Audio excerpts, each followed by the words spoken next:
Right. Hello, everyone. This is Mariana Ricardo speaking. I'm speaking today on behalf of Agile Middle East community.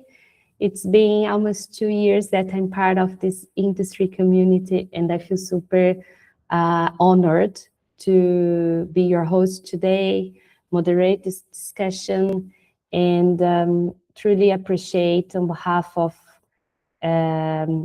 all the community, the time spent by our guest speakers today to share their experience, their wisdom, their lessons, their insights on the latest situation that our region is going through. I am here with three colleagues, I say that, who kindly accepted my invite to be with us today. Let me just, I think there are a few more people just on the waiting list. Just give me 1 second. I'll make sure that everyone is accepted. Okay, great. I will just, as your host and the moderator, give a few housekeeping message and introduction, because I want to make sure that all of us are on the same page. I have with us here Mohammed, my colleague from Agile Middle East community. He will be helping me with logistics. Thank you so much, Mohammed, for accepting this task. He will be monitoring the chat and sharing a few links as we go, and also helping me overall as needed. Let me just see if there are a few more people to be accepted. No, I think we are good. Why are we here, first of all? Agile Middle East community has been created over 10 years ago here in the region. It's a non-volunteering group led by passionate people on agility, people who are either working on the field, has experience in the field, or teaching in the field, or people who are just supporting this mindset, framework, methodology, and the one to bring others to collaborate, to co-create, and learn from each other. We were very enthusiastic with our summit that was supposed to happen in April, face-to-face here in Dubai. We've got a beautiful agenda lined up, over 20 speakers confirmed, a lot of people from the region was supposed to come. But unfortunately, our plans have changed due to the regional situation. We needed to put our face-to-face event on hold. But we decided, let's keep the ball rolling, as everyone here in the region is doing in their field. And let's come together as a community and as a team just to learn from each other, understand how sectors are coping with this situation, and get some insights to our own industry on a few things that we can do differently in our daily routine, in our work, with our teams, to cope with challenging times with agility. So the team today is leading with uncertainty and challenging moments with agility. And we decided to have a casual panel to hear more from people and get different point of views and experience. That's why we've got 3 speakers today. On the other hand, we know that time is money nowadays. We don't want to take much of your time, so we decide to make it short. So we'll be together throughout the next hour, but I'm sure that the speakers and whoever wants to keep in touch will be free to be reached out later on as needed. Let me just, there are a few more people joining, so I just want to make sure that I don't miss anyone. Okay, great. I have prepared it in very quickly a presentation just to just to show you who we are. So again, the session today is on, let me accept that I have more people joining. Just quick one. Okay, great. So the idea today is to hear from Dr. Taha from Heriot-Watt University on his experience in academia, on how things have been from his field in the last 2 months.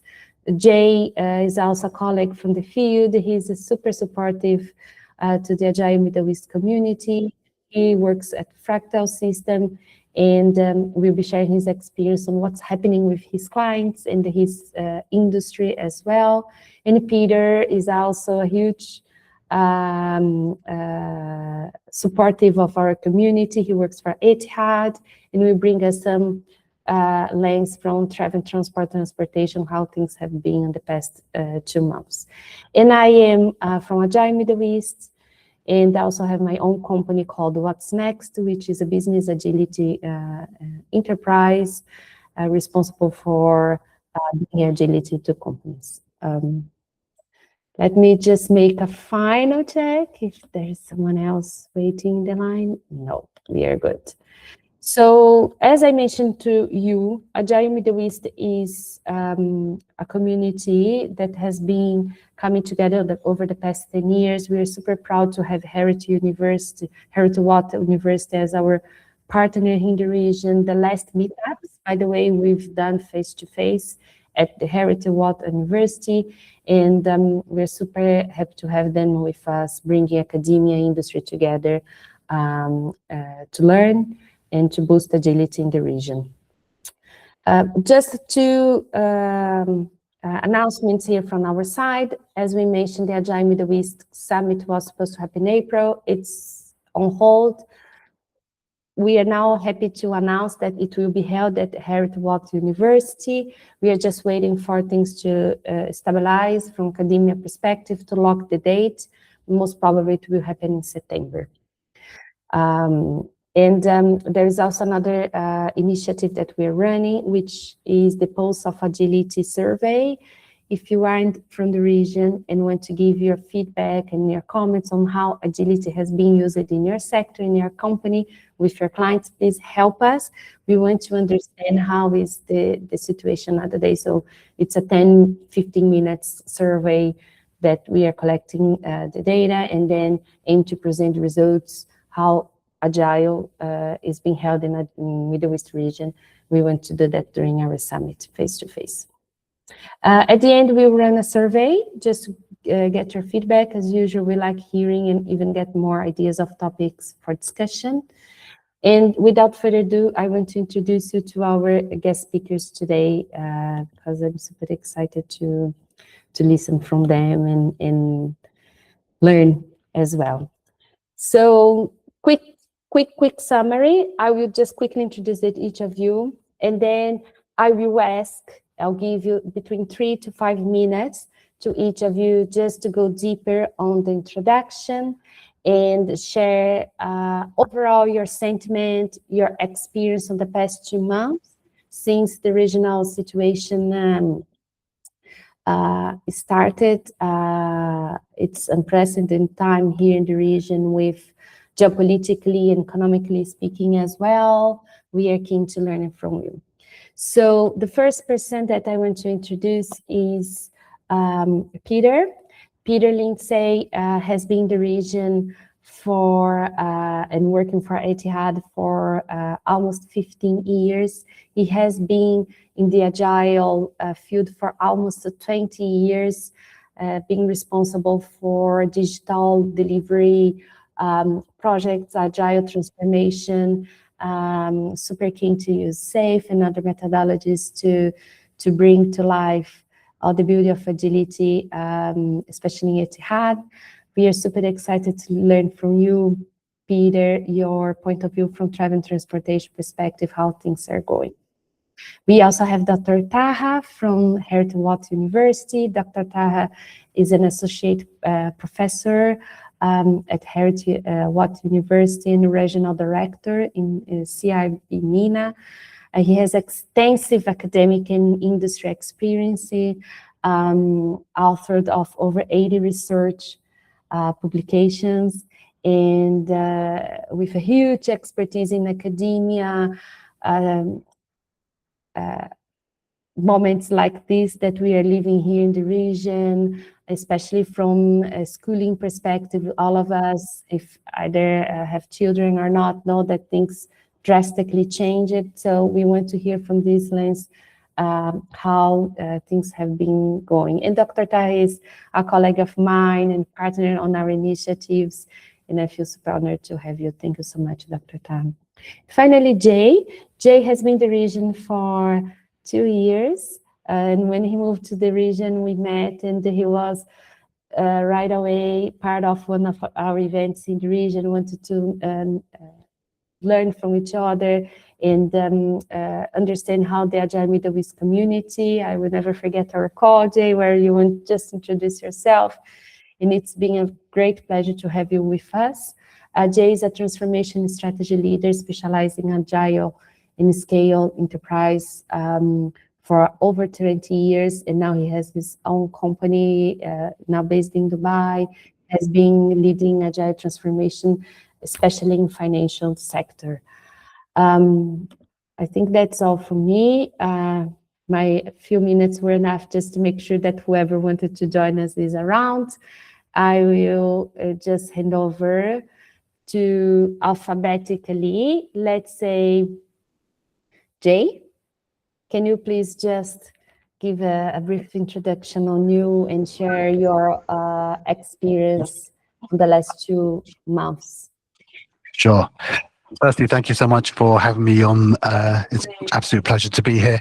The Agile Middle East community has been phenomenal, and we always have phenomenal discussions, and it's a great place to learn. Look, I mean, it's been bumpy, right? The last couple of months have been really challenging. Most, if not all of us, have been affected in some way, primarily from not just from personally, but professionally as well. What I've found is in all of the firms that we've been consulting with and supporting here in the Middle East and also across Europe and Zurich, areas like that, the firms that are doing the best are where leadership and management have been working really, really hard to organize themselves, to think really clearly about what's going on, most importantly, and to sort of be adaptive and intentional in their approach. I think when times are super uncertain, people can get nervous, right? And so this is where you really need really strong leadership. And this is not about just pretending everything's okay. It's about thinking about anticipating what the challenges are going to be, thinking about how that's going to impact our people as well as our customers, aligning amongst ourselves, internally and externally, in terms of what we can do to support our people, and then acting, right? That's the key. So I mean, we've been kind of running this process for a while now, and we found that our senior leadership teams, managers and leaders have been running this kind of anticipate, align, act approach consistently, and that's really helped them stay in good stead. I'm not saying they're ahead of the curve, but what they have been doing is anticipating where the challenges are going to be and getting ahead of them when they can. I think the key to that actually is just, instead of just being reactive, trying to be proactive is probably going to be one of the most important pieces to this thing, right? And remaining confident and upbeat, right? It's not about just being Pollyanna, but having that confidence, that optimism, trusting your people to be able to weather the storm is going to be absolutely key. And then generating all the actions that go along with that. So the firms that are doing well, they're doing that intentionally. They're not just waiting for chance. Our leadership teams are meeting every week. We're thinking about how the industry is being impacted. As you know, I work in the financial space, so banks, insurance, and all that kind of good stuff, but also doing the stuff in the telco space, right? And where, I mean, just on the telcos, the guys there have been phenomenal. They've had to think about how can they support the citizens, what can they do to provide support in times of uncertainty, people that are in and outside of the country, how can they make those people be safe and remain in communication, all that kind of good stuff. So that's probably been the theme over the last couple of months. Great, Jay. Thank you so much for sharing. I do agree that anticipation has been the key a word that I've heard around, and also even from government perspective, it's incredible to see how ready and prepared. I think this is especially the forward-looking strategy and view, and outtake of our. Absolutely. So, you know, some people respond to turbulence and challenge by being protective, and that's normal, right? It's okay to feel uncertain in these uncertain times. But as you mentioned, and the folks that are doing the best are the ones that are thinking, right, how can we be proactive? How can we lean into this? How can we accept the reality? And what can we do to sort of move things in our favor? How can we help our people? What can we do to really put our people first? Those are the firms that are going to thrive, and they're going to come out of this thing in a positive light. Yeah, great. So Peter, do you want to just as a segue introduce yourself and give a feel, setting the stage, comments from your side? Sure.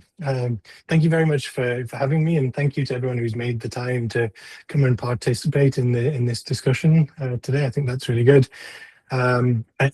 Thank you for the kind words of introduction. As Mariana said, I lead the Agile transformation at Etihad, which I've been doing since 2020.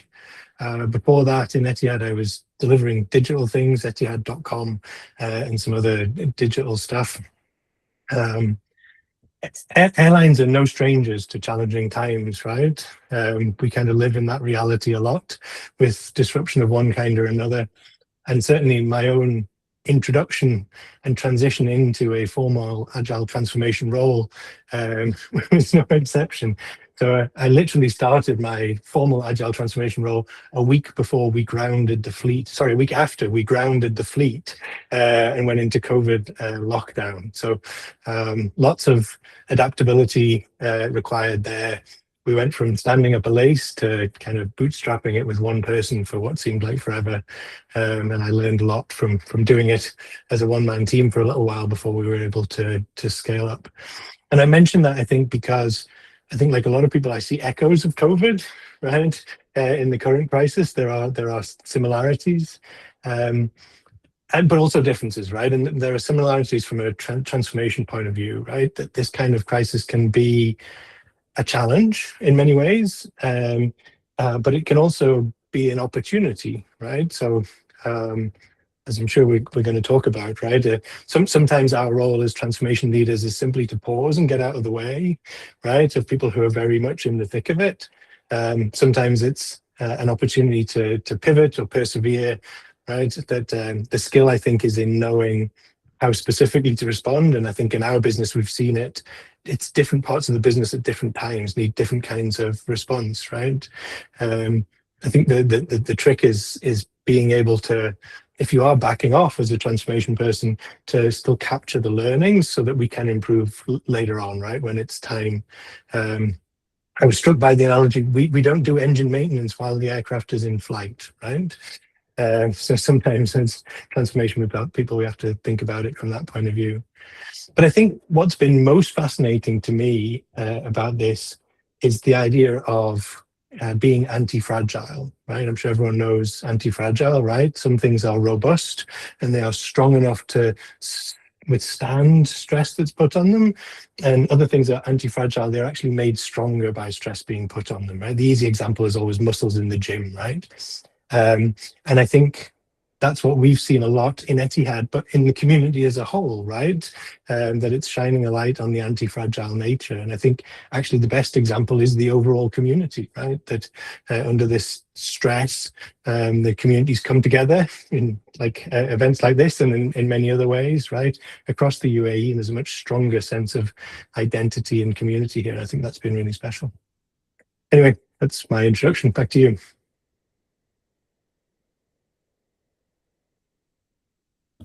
I was just seeing, I think there's someone else trying to join us. Yeah, I love what you mentioned about the power of the community, Peter. We even as Agile Middle East team, whoever is familiar with Agile Middle East community, we are a volunteering group, right? We have zero profit. Our goal is to make sure that we learn and grow with each other. And we, as a center, were caught, as everyone, in March with uncertainty and a huge decision to take, because we have spent a lot of time and money and engagement to make sure that our own community come together in April and have our summit. And we needed to use a lot of agility as well by ourselves to say, okay, now we need to change, but how can we change for better, right? We reach out to Dr. Taha from Heriot-Watt University. Would it be a possibility to join us in this effort and make this even bigger and better at the university? And we bring the academia together, because initially we had different plans. And it's very beautiful to see the reaction of people. So, and it's, I think, cross the sector. So thank you, Peter, for acknowledging us and bring this community feeling. I think it's very important. This makes us stronger.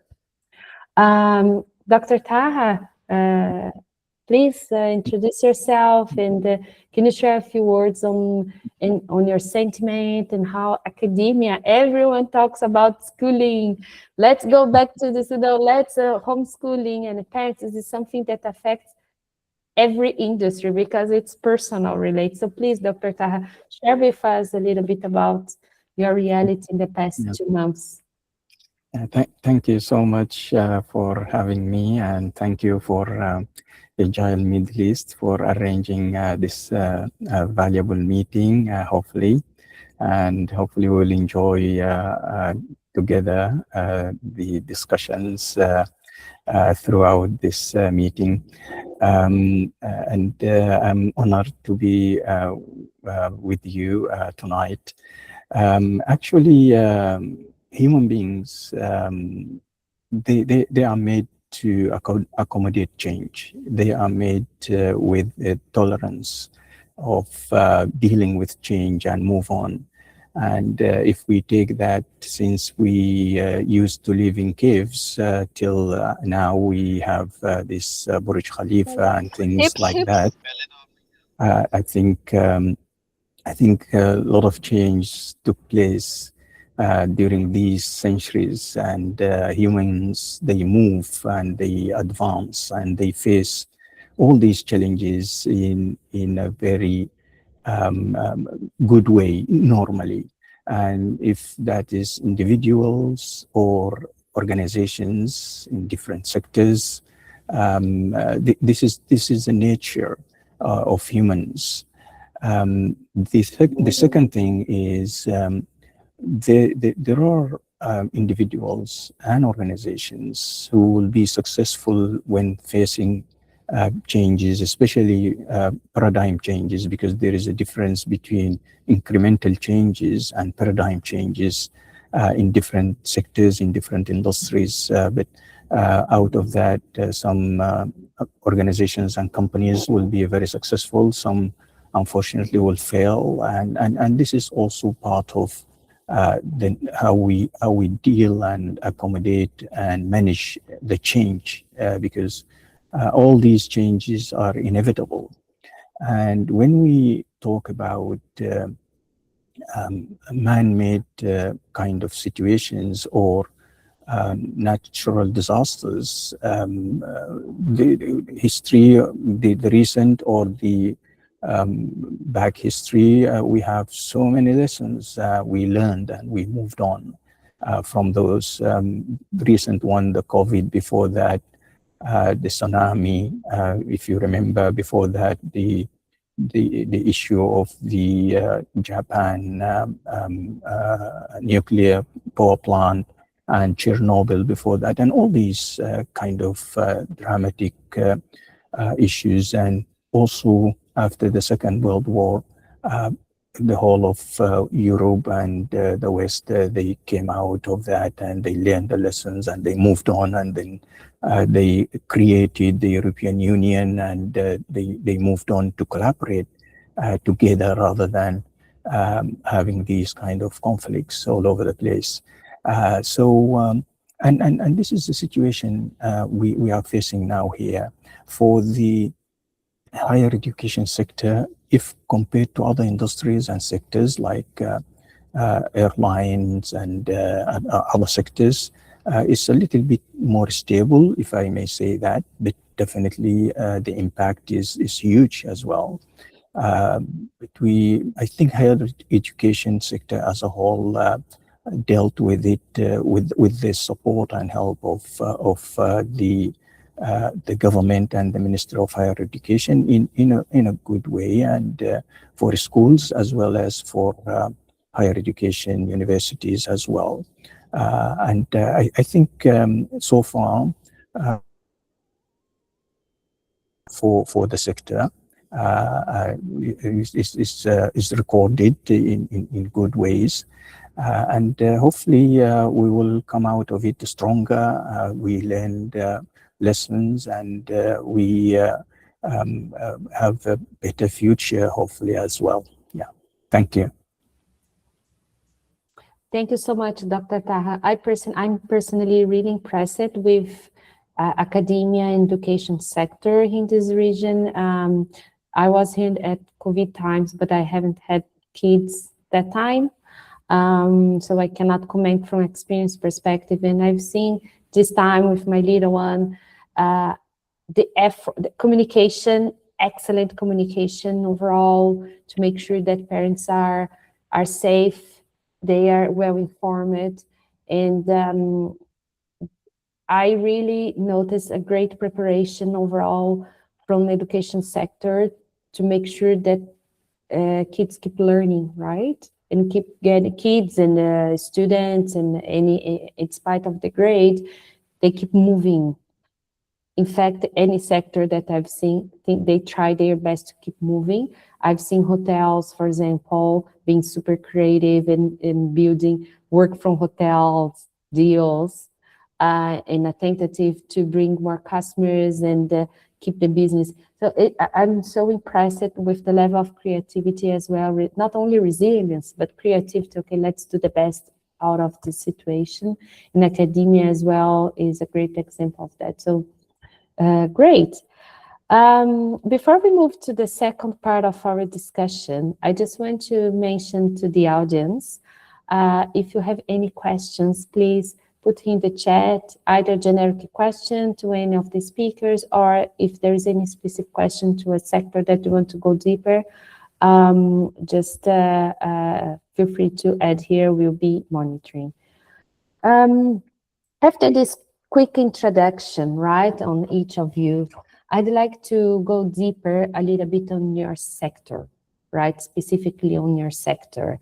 Is there any story that you can share with the audience that stood out for you in the last two months?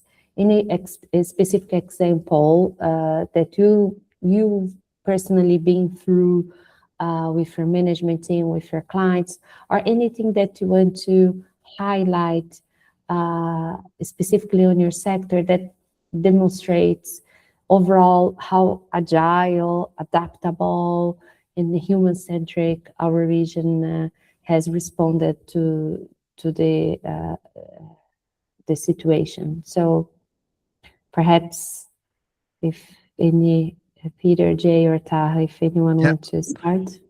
So what I will say is, I think what I found is that it's not so much sector specific in terms of responses. I think in times of uncertainty and challenge, people look for certainty and they look for leadership and they look for support, you know. So what I've seen in some of the in a lot of the clients that we're working with at the moment, as I mentioned, across, you know, finance, telco, all these sorts of places, is that the firms that are doing the best are the ones where leadership teams, management teams are really embracing the responsibility they have for their people, and they're doing everything they can to be proactive and to act first. So that sort of proactive versus reactive mindset has been super critical, you know. I think the other thing is just sort of touching off of something that Peter said about being anti-fragile. Things which become stronger through turbulence and challenge. That's the hallmark of anti-fragility, which is, you know, what we're talking about here. But I think the firms that have done the best have been really kind of intentional about inculcating and demonstrating that anti-fragility by being by organizing, by coordinating, by being communicative, by being sensitive to their people's needs. And when I'm talking about people, I'm not just talking about customers, I'm talking about the colleagues that work in the business as well. What sometimes is so easy to do, certainly from a leadership perspective, is that you get tunnel focus, or you just focus on just either your internal staff or your external customers. And I think the trick is to balance both, right? If we're serving our customers, how can we keep our services running? Where are the initial weak points that might go down? How could that affect our most vulnerable customers? What can we do to ensure that continuity of service is still in play? So we've got leadership teams really thinking about that and working really, really hard to put countermeasures in place to actively address those issues, okay? And at the same time, we're seeing that in terms of our respect for and our care for our colleagues that are in the business that are trying really, really hard to provide those services. So again, how can we ensure that our colleagues are safely working from home? How can we make sure that communication is there? How can we ensure that their well-being is taken care of? So we were, for some of the firms that I was working with, for colleagues that needed to leave the country quickly, we were organizing trips out to Oman, and from there flights out, things like that were going on, and the logistics around that to make that happen whilst trying to run a business, whilst trying to make sure everything else was going well, all of that stuff was happening. And so the other thing is that we sort of encourage leadership from all levels. So it's not just about management folks taking this, taking the lead, or senior leaders taking the lead. Leadership can come from anywhere. So, being open to your teams coming up with ideas and being inventive and thinking, okay, look, these are the weak points, these are the risks, this is what we need to, this is where we need to, act first. That has been, super gratifying to see. I'm proud of the firms that we're working with, and just impressed by the caliber of people in the region. The people here don't quit. They use those challenges to get stronger and better and faster. But I think that sort of care for each other is something which is sort of driving that movement forward. So all of the things I've witnessed are around that. It's not a give up attitude. It's like, how can we use the scenario? What can we do to accept what's going on? How can we intentionally move forward? How can we use these challenges to kind of change our services and support our people, both customers and colleagues? That's the thing I've seen, again and again and again, from the guys that have been going out to Oman and organizing teams going out that way, to people being ferried in as well. So the other thing was we had people coming in from the UK that could provide help and support and service when other people had to leave, right? So that was interesting to see that logistical nightmare around that. And this is probably where we were depending on Peter and his team to help us out, right? Because these guys were doing everything they can to keep the service going around the clock. Great. I agree with you, Jay. I think the mindset for me is one of the things that stood out mostly. In general, I think the communication plan overall around the situation was super clear. We'll get better. We'll get stronger. We are prepared to bring the best out of this situation. I think it cascaded down to the business, and I personally feel that I myself, on the second week of the turbulent times that we are seeing, I wrote an article, LinkedIn article, sharing my own personal experience on how I was using agility to reroute my business and myself, and even applying the practices, the retrospective, celebration, and reminding myself that, okay, there's the energy we should adapt, but we should keep going, right? So that's great. I think that's super important. I think also just accepting, you sometimes see this camp of folks that just say, it's going to be great, and they close their eyes to what's going on. I don't think that serves anybody. I think it's okay to be uncomfortable. I think it's okay to be uncertain.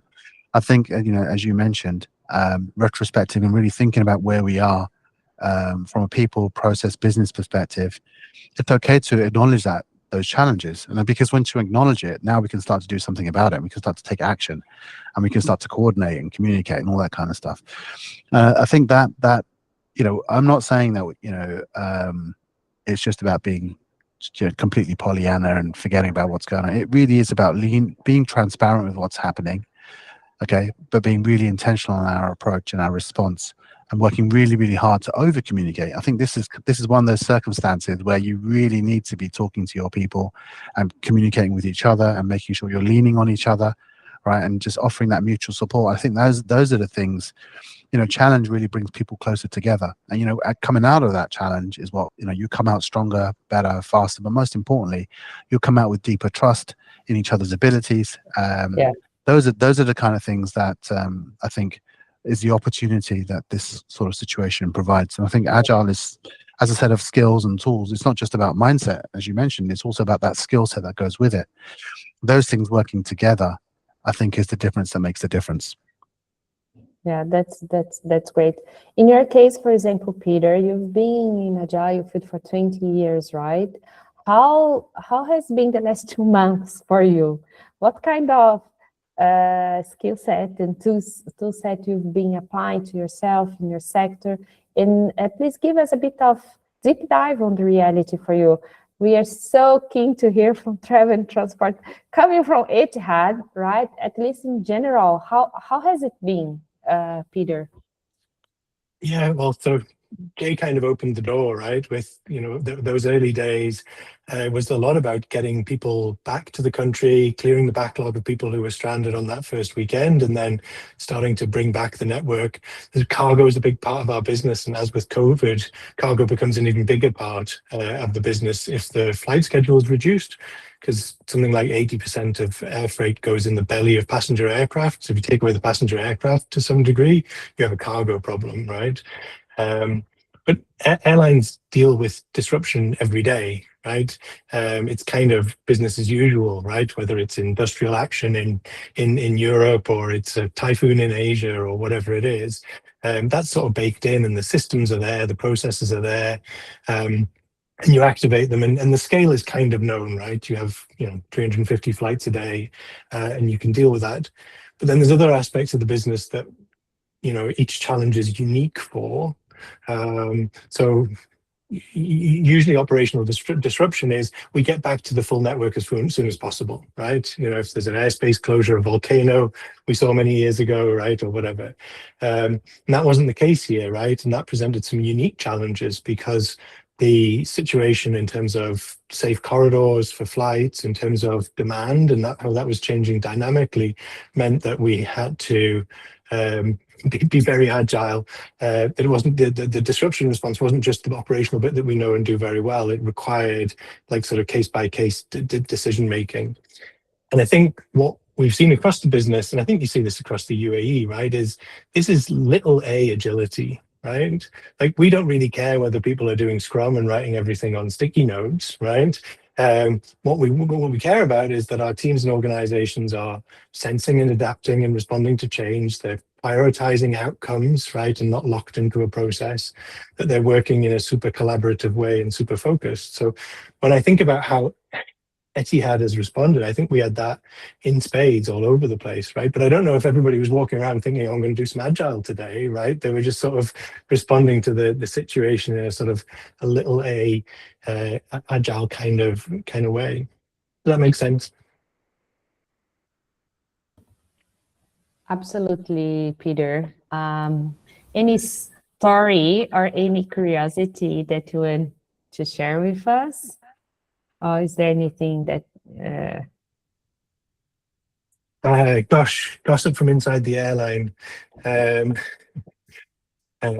don't have anything immediately to hand. Do you know, the thing that strikes me, right, going back to the agility point, is so much of when we are selling agility or talking about agility, it's that agility is, it's the antidote to traditional ways of working. It's agility is the antidote to too much upfront planning, too much early decision making, etc., etc. I've spent quite a bit of time in the last 12 months talking to and working with startups, right? And that message doesn't land, right? Because it's a problem they don't have, right? And I think that the learning is that actually, to startups, the value of agility is as an antidote, not to structure, but to chaos, right? And that little bit of process, that little bit of visibility, that little bit of whatever we take from the ways of working, actually solves chaos more than it solves structure, right? It's the sort of happy medium of structure. And I think when you work with business teams, you see that quite a lot anyway. And I think particularly in the crisis, right, that's what you see, that a little bit of sticking. Nobody wants to be saying in a crisis, like, you have to talk to me at the next sprint boundary. I mean, hopefully we don't say that a lot anyway, right? But particularly in a crisis, it's not, talk to me in 10 days, right? But a little bit of sticking to those processes as scaffolding to allow you to deal with that uncertainty in a structured way, I think can be super helpful.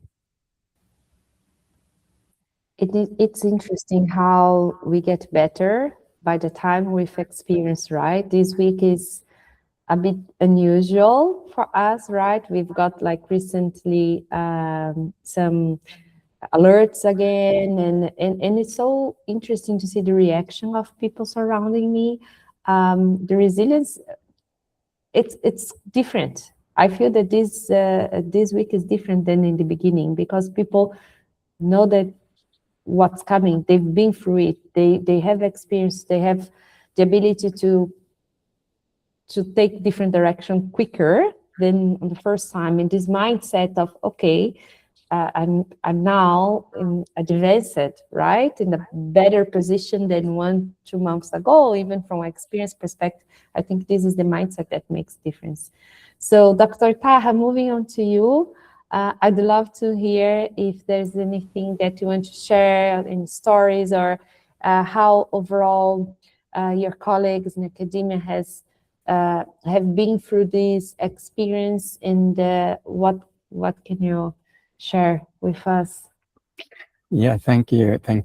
I think I would like to cover about 6 or 7 different aspects of operations, and how we have dealt with the situation and with the uncertainties and the changes need to be taken place and accommodated for.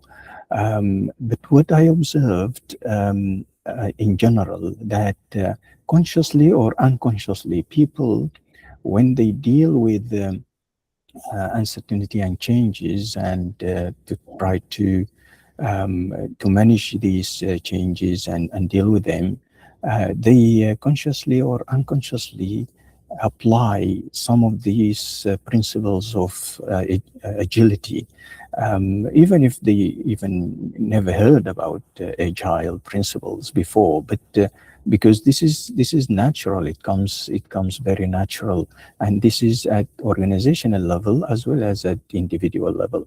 So the aspects, I will start with the very rapid shift and change of operation at higher education, at for example our university included, that we moved very quickly under the government directives and the Minister of Higher Education, that we need to move straight away into remote and virtual environment, and fortunately enough, we got a very well-established digital infrastructure and virtual learning environment. So we 100% moved into that. So campuses around the country closed, and then we moved to delivering all academic and non-academic operations virtually online, and this is we felt that it has been done very successfully and in a very short notice, and for the staff as well as for the student. And this is for the academic staff delivering the education and research, and for the non-academic staff, the admin staff, the support staff, and other staff as well. So that was a very successful story. And if you look at it, you will find at least a couple of agile principles applied here. For example, adapting to rapid change, as well as needs and satisfaction of students and staff, for example. Then another aspect is the flexible phasing of the reopening of the campus. As again, it took 3 phases to reopen the campus, and this is following also the direction and guidelines of the higher education, Minister of Higher Education, and this also done in a very good way, but also responding and accommodating for specific requirements for that. So one of the most important issues is safety, and the university took the decision that safety comes first, and we have in place in normal operational mode or otherwise, we have safety governance for the university and procedures. So the staff, all the staff, trained and retrained or refreshed their training in safety issues in different aspects and different domains within our operation, and also on the important procedures to follow in this kind of uncertainty and this kind of dealing with alerts and all of that, and very well signpost for where to go or where to move to, and all these kind of issues. Another aspect, we dealt with the continuity of service for the student, because this is our core business, and that we made sure that during these past weeks that the student service will be delivered as possible as we can in yes, virtual mode, but close to normal. Also, our operations of admissions for new students and responding to queries and supporting students as well. We kept that all digitalized and virtual, but with a very good accessibility for that as well. Another aspect, well-being and communication. Very strong emphasis we got on that. We established 24/7 global well-being service, and this is covering students and staff. Very well organized support, and there were also drop-in sessions, online drop-in sessions for students to deal with any challenges or any stress as well, especially preparing for exams or deadlines of submissions of coursework and assignments. So that also was very successful, done and managed.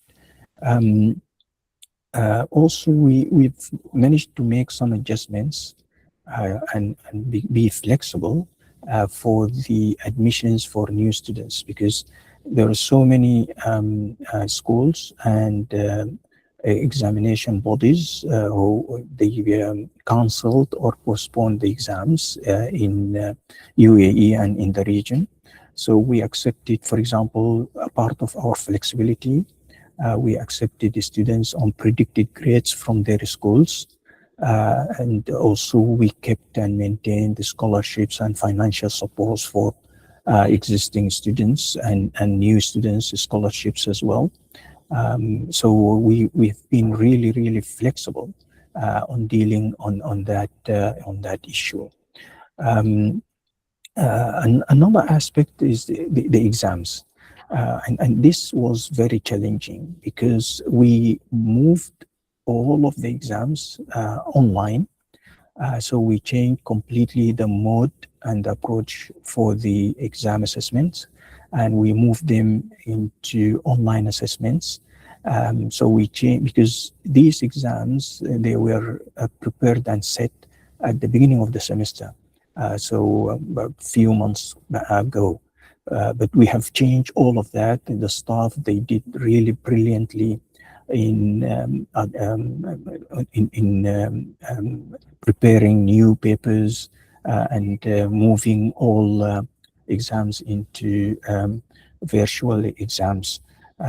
So that is also, and we managed to do that because we have part of our governance and regulations. We have what we call Regulation 18, and this gives the university the authority in exceptional circumstances to do these kind of changes and to accommodate for these kind of uncertainties. So these are the kind of aspects which we managed to deal with. With the risks also, we got a very good risk management team, and also supporting the staff and supporting the students on these all aspects. Thank you so much, and I think and hope that I've done this kind of reflection about the higher education sector and my institution. Now, this is excellent, Dr. Taha. And one aspect that I'd like to reinforce is the psychological safety aspect, the well-being that you mentioned. I got really surprised, and I'll share a short story, personal story here. This week, as all of us know, we had another incident in the beginning of the week, and there's with some alerts. And I was on a call at home, and my 5-year-old son opened the door and said, Mom, did you hear the beep? So just make sure that you work out of the window. Don't stay close to the window, just stay away. Okay, bye-bye. So I found it, I was really in shock when I saw that, because first, he was back to the school. It seems that he was trained. It seems that someone told him the full picture, how to react, how to respond, and how to take care of people surrounding him. And he's 5 years old. So it's, of course, an unfortunate situation, but it's interesting how you can even train the mindset and bring the psychological safety and this adaptability to kids. And I want to acknowledge the educational sector for that, because the training aspect has been through all the ages. So yeah, just a personal story. I think it's been amazing work.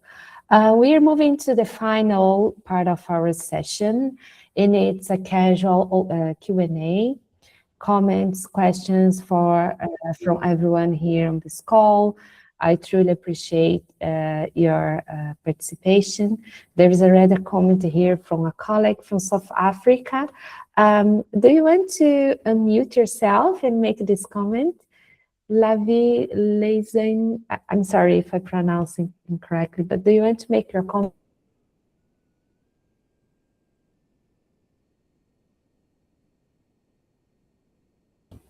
If you want to unmute yourself and just share your comments. Yes. Good evening, everybody. I'm connecting from South Africa. I do stay in South Africa and in the UAE. My husband works that side. So the shift that we've seen in our companies, that South Africa has been hit by an increase in petrol, and it has affected employees in a big way. And what I've liked to see from our companies, them pivoting and just sending communication to everybody to say, if you feel you are under pressure when it comes to petrol, you are welcome to just work remotely and don't feel the need to drive all the way to the office. And I feel like that was just them being proactive and thinking of staff, even though we're not in the UAE currently, but whatever is happening right now in the region is definitely impacting us in Africa as well. Thank you. Thank you so much. I think it's a great point to acknowledge as well. It's not a regional situation, it's a global situation, and whatever and how we handle this here will affect other regions as well. I love your comment. Thank you for sharing. Anyone else wants to share any story or make comments or ask any questions to our colleagues, guest speakers?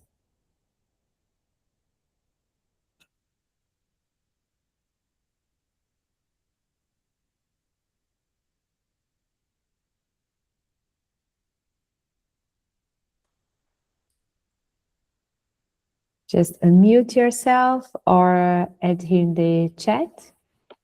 We can check it out. In the meantime, while our audience thinks about what, if perhaps they want to add or ask anything, Jay, Peter, Dr. Taha, is there any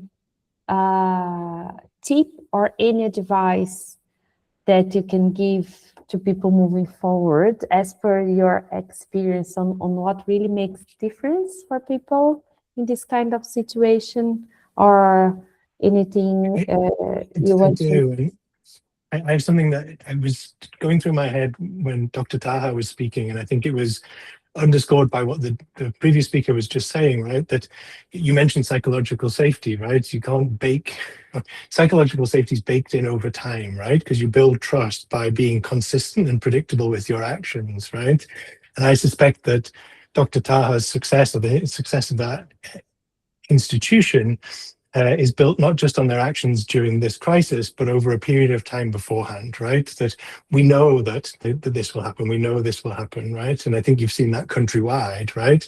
That trust from consistent action and predictability over time, right, has built that, what we refer to as psychological safety. To answer your actual question and related to it, so practice, I think one of the things that Etihad does really well is cascaded information. We do that all the time. And as everyone on this call knows, right, that to have delegated and distributed and therefore fast decision making, right, there are two pillars, right? One is competence, right? We assume competence, and the other is context. And it happens all the time, but it particularly happened during that period of crisis, that cascaded information. You know, we had a leadership team that was meeting, and I'm talking the very, very top, right? It was meeting at least once a day, right? And then through the levels, there was then follow-on meetings. So on a literally, you know, sort of daily basis, if not faster, we were getting real context, right? This is what it means in terms of flights. This is what it means in terms of safe corridors. This is, you know, we repurposed passenger aircraft to fly cargo, right? Whatever it is. And that has the double benefit, I think, of, well, A, we're continuing a behavior we had before, the predictability, the trust of, oh, well, whatever's happening, I'm going to know about it. And that'll help me, right, sort of with that uncertainty. But it also helped the organization to move forward, right? So one little example that struck me was quite early on, there was, you know, sorry, before I do that, there was a lot of, we don't know this yet. And I think it's important to acknowledge that. It's okay to say, hey, I don't know this, right? And then there was a lot of communication that was, we think X and Y are true, and therefore, right? Our planning assumption right now is X and Y are true, right? But my real example, I suppose, is quite early on, there was, you know, the piece of cascaded information that came with, we think X and Y is how this is going to play out. We think X and Y are true, and therefore, don't stop recruiting.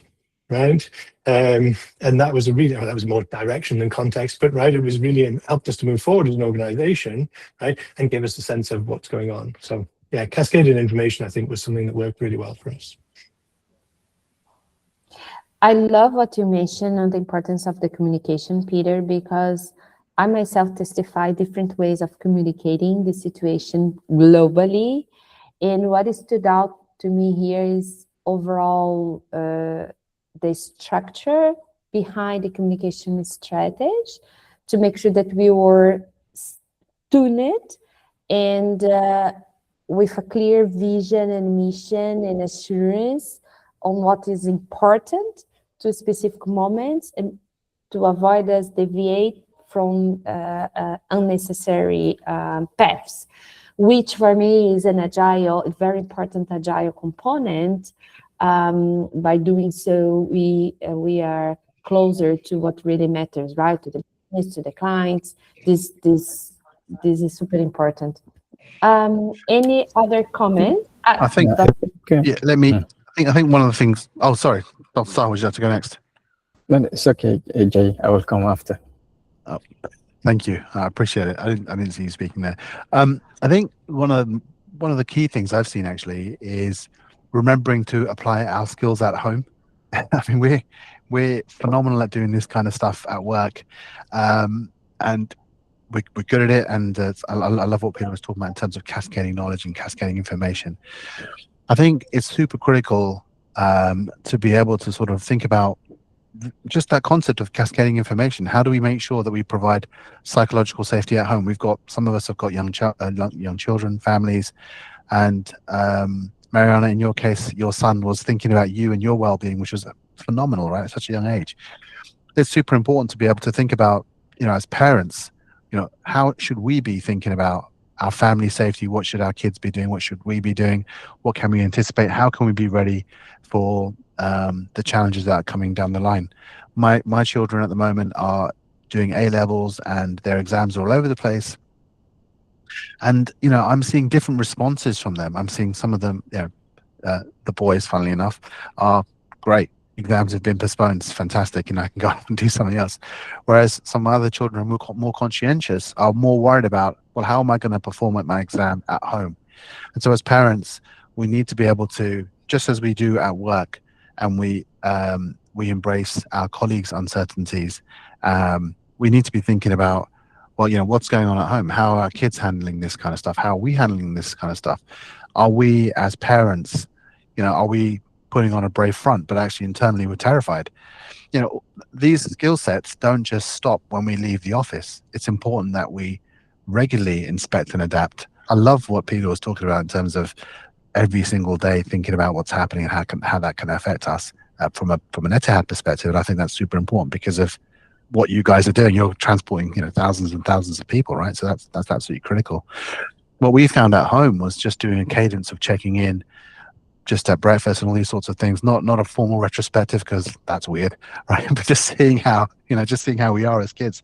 How's everyone feeling? Is anything anyone's worried about? And just doing it in a sort of nonchalant, kind of really relaxed way. Showing confidence as parents, I think, is super important. Even if you're not feeling confident, being able to talk to each other about what we think are challenges. With some of our older kids, we were asking them, hey, what do you guys think we should be doing?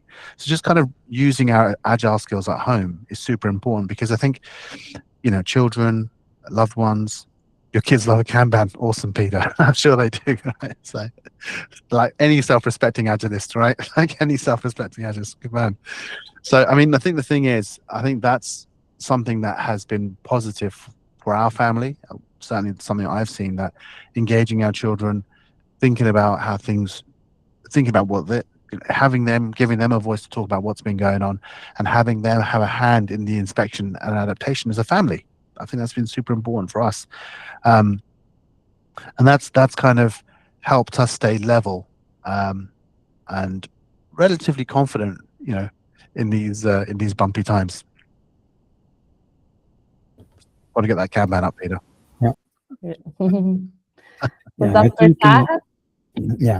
I think during these kind of times, how to keep our motivation and how there are so many motivation theories and also practices around, but when we face these kind of challenges and uncertain times, we need that kind of motivation, and we need to keep it, and we need to those leaders and leadership to show that kind of support and motivate people to face the challenges and to do better and to move on.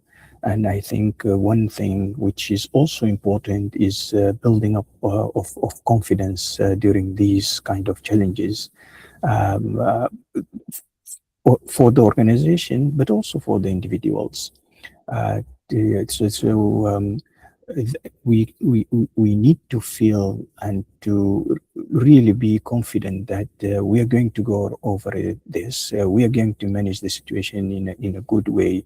But yes, obviously, you need to have the support of your systems, of your staff, of your competencies within your staff. You need that to have the confidence and to have the motivation. But yeah, leadership also plays key role in these kind of challenges, and leadership at all levels, leadership at the country level, at the organizational level, within our homes and families. Good leadership also is it will make a huge difference, and in history we have that actually where good leaders, they can uplift whole nations, and we got the like of Nelson Mandela, or the like of what happened in India as well with the peace movement. So leaders, they play key roles. So we have CEOs and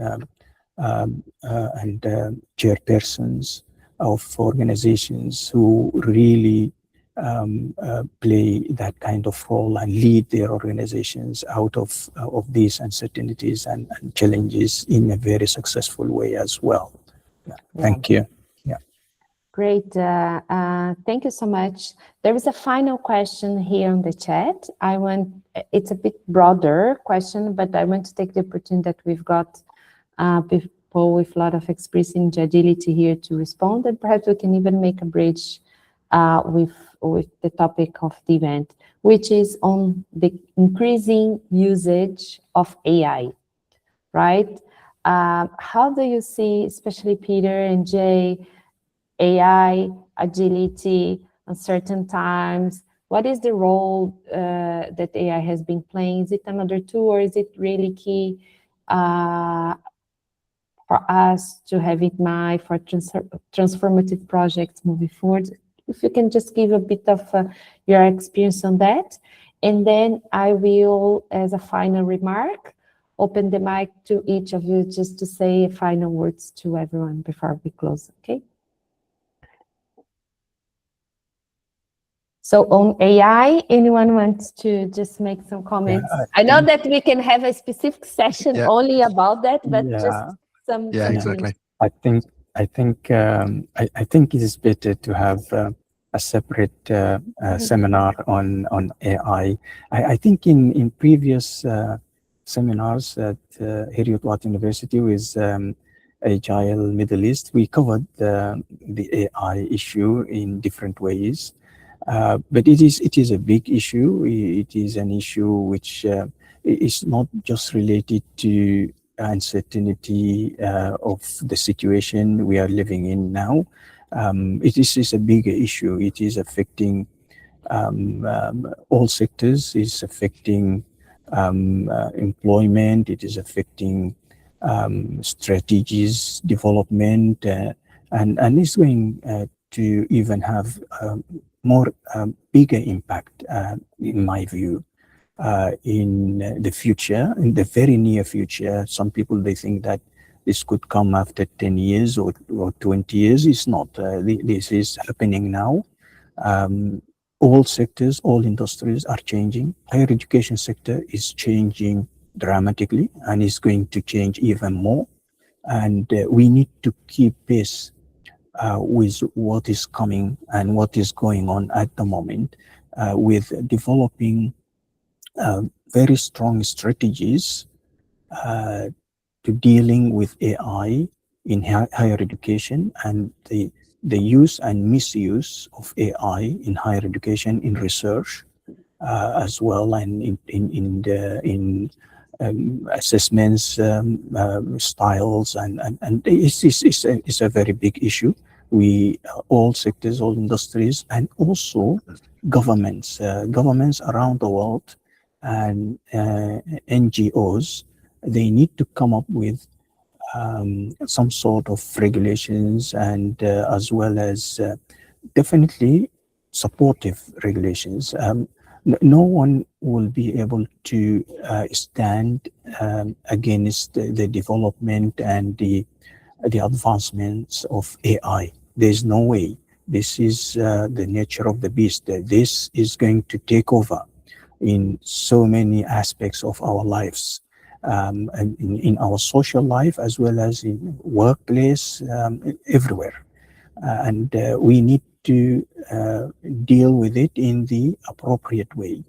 Yeah, I think this is a very big topic, big domain, and we are going to speak about that for a very long time. But it is going to move, and also the competition in the world now between countries, between companies developing AI platforms and tools is so severe, the competition.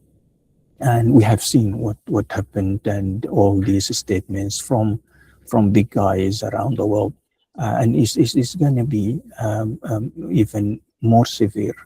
And yeah, it is a different kind of tool and system. It's not like any other IT system. It is not. It is different because it has got that kind of learning ability. These platforms, they have the learning ability, and that's why it is like a replacement tool rather than a decision support tool. Yeah. Thank you. Thank you so much, Dr. Taha. Team, just for the sake of time, Jay, Peter, if you can in 1-2 minutes make your comments on AI and also do your wrap up, I appreciate your final comments. Sure. Would you like me to go first? I think just on the AI side of things, I think it's one of those things that we need to lean into. The hallmark of agility is about embracing change. So it's one of those things which we're going to have to. It's coming whether we like it or not. It's super exciting. It's also super dangerous, right? But so there's no getting away from it. So I think our agile skills really kind of help and support us in evaluation and understanding that this technology that's coming our way. So I think that's the key, right? The key is to lead into it rather than shy away from it.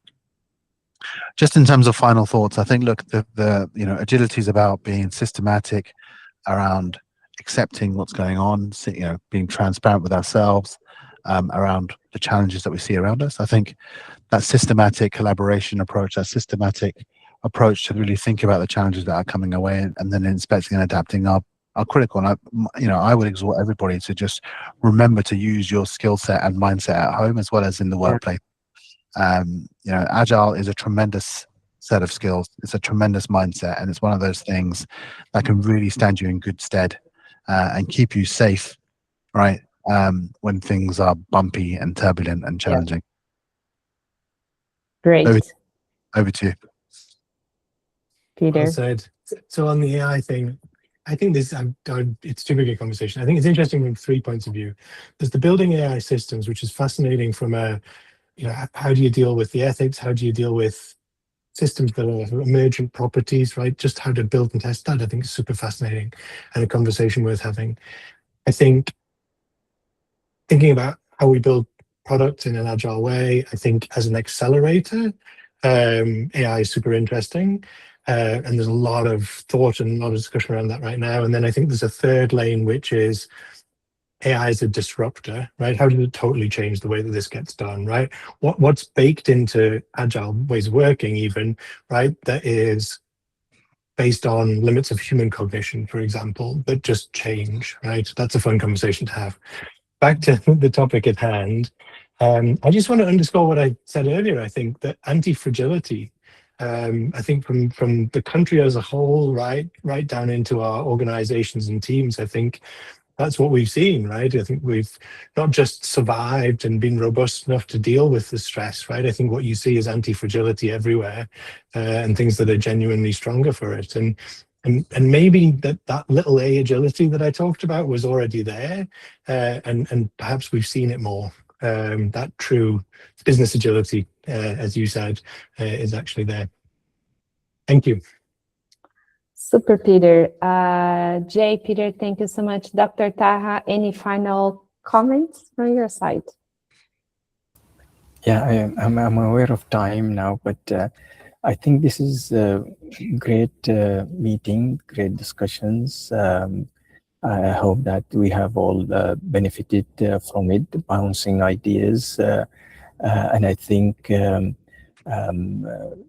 very successful stories in so many different sectors within UAE as a country, or within the region, or even as our colleague from South Africa, around the world. People, they managed to adapt, and they managed to deal with the impacts, different impacts in different sectors, in different parts of the world. But yeah, the whole world impacted in one way or another. And hopefully the whole world will learn the lessons in a good way, and will come out of that with a better way of collaboration, better ways of dealing with each other, of respecting each other, with supporting each other. And I just don't want to say that, but loving each other as well. Thank you. Yeah. Wonderful. Great stories. Super inspiring to be with all of you. Thank you so much for the questions. I want to close this call. Of course, first thanking everyone for being with us. It's a challenging time, and you took the time to learn, to exchange ideas, and this is super rewarding. All of us are here to learn and share, so I appreciate.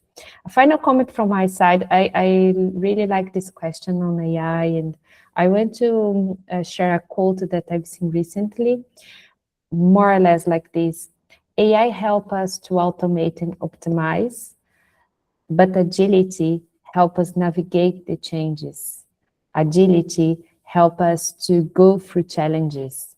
So the combination of both, I think, is key. Our region is a clear example of that. If you see, the defense system was powered by AI, and we are safe because AI helped us to be so. But the mind behind, the agility behind, the human being behind, the conscience behind it, to command on the right direction made a difference. So both together, I think, are beatable. Thank you so much, everyone, for your time. I wish you a safe night to everyone, a peaceful night, and looking forward to keep the discussion with the community and seeing you face-to-face very soon at Heriot-Watt University to keep the dialogue going. Have a good one. Thank you. Thank you, Mariana. Thank you, everybody. Thank Bye-bye. you. Thank you. Thank you all. Take care. Stay safe.